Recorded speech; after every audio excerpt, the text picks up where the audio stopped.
All right, let's decode one of the coolest parts of learning music. This kind of secret language that turns all those little dots on a page into rhythms you can actually feel and understand. So if you're a parent and you've been hearing some strange syllables coming out of music class, you are in exactly the right place. You know, it really does sometimes, doesn't it? You've got all these new symbols, new words. It can feel a little overwhelming. But what if I told you there's a system designed to make one of the trickiest parts, rhythm, way easier to get, right from the get-go? Okay, let's get right into it. The whole reason you're hearing ta and tt is all thanks to this brilliant system called rhythmic time names. Think of it as a special method that translates what you see on the page into sounds you can actually say out loud. So what exactly are rhythmic time names? Well, it's pretty simple, really. They're just specific syllables that we assign to different note lengths. So instead of just looking at a symbol and trying to remember how long it is, students learn a word that actually matches its duration.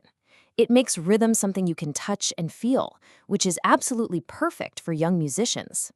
This is where we get to be code breakers. Once you know what each of these syllables means, you can look at a piece of music and just read it. It's awesome. So let's meet the building blocks, starting with the longer, more stretched out sounds. First up, we have the whole note. We say this one like this, ta. See how we stretch that one syllable out over 4 whole beats? The key here is that long ah sound, kind of like in the word father. It really helps you feel the full length of that note.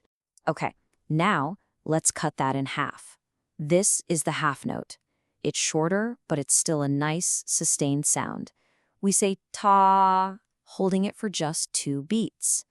It's that same ah vowel sound, just, you guessed it, for half the time. It's all about feeling that difference in length. And here it is, the absolute foundation for so many rhythms, the quarter note. The syllable is just ta. That's it. One solid sound, one single beat. This is the pulse you tap your foot to. It's our home base. Now, here's the really clever part. The sounds themselves are designed to be different. They fall into 2 families.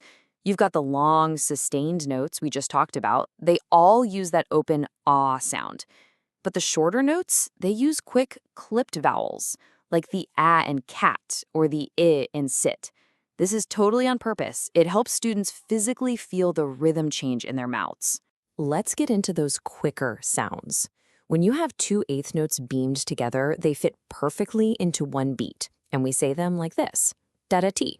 Hear that? Da-da-ti. It's quick, it's light, and you can really feel how those 2 little sounds divide one big tha beat. And if you thought that was fast, check this out. For 4 16th notes, we say tiffa-tiffy. That's 4 super fast sounds all squeezed into a single beat. Let's be honest, saying tiffa-tiffy is a whole lot easier and clearer than trying to count 1 E and A, especially when you're just starting out.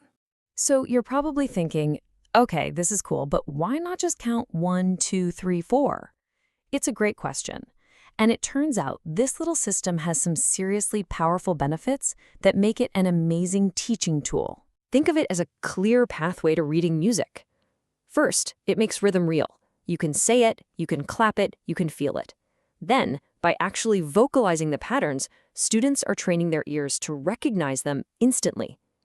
This builds this amazing internal foundation, so by the time they see complex sheet music, they're not scared of it. It's the perfect bridge. And this isn't just something you do by yourself. Because everyone's using the same language, an entire class can perform rhythms together, perfectly in sync. It creates this incredible sense of teamwork. Plus, it connects students to a global tradition of music education, with roots in famous methods like Kodali.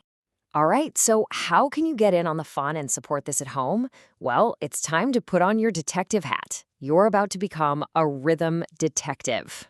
Here's your official toolkit. First, ask your child to teach you. They will absolutely love being the expert. Then, start listening for rhythms everywhere. Turn it into a clapping game. But you know, the most important thing is just to stay positive and celebrate their progress. It's all about enjoying the journey. Seriously, just think about it. That steady tick-tock of a clock, that's a perfect da-da-da. that fun beat you hear on the radio, that could be a da-ti-ta, da-ti-ta. Once you start listening for these patterns, you will hear music absolutely everywhere. So as we start to wrap this up, it's really important to remember what this is all about. This isn't just some random exercise they do in a classroom, it's the very first beat of a much, much bigger adventure. At the end of the day, these might sound like just a bunch of silly syllables, but they are so much more than that.